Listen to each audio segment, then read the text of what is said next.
Я лейтенант Ткач Алексей, 59-м окремым Sebanyak 18 personel angkatan bersenjata Ukraina memilih menyerah dan jadi tawanan perang Rusia.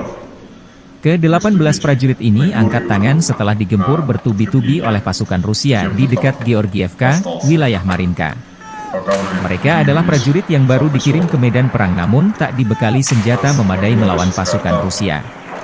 Dalam pernyataannya, para tentara Ukraina ini memilih menyerah dan tidak akan bersedia ditukarkan dengan tawanan dari Rusia karena mereka tidak ingin kembali lagi ke Ukraina. Когда мы уже прибыли в сам поселок, видели, что там как бы и помогать особо-то и не помог. Там выживших было по пальцам руки почти пересчитать.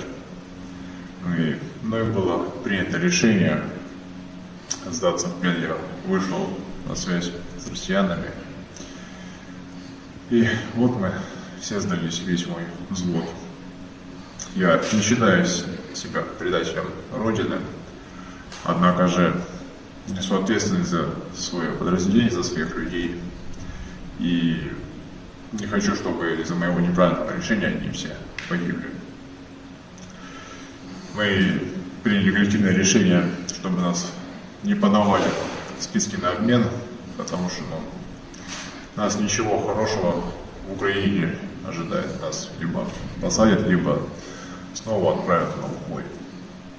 Нам незачем воевать за эту власть.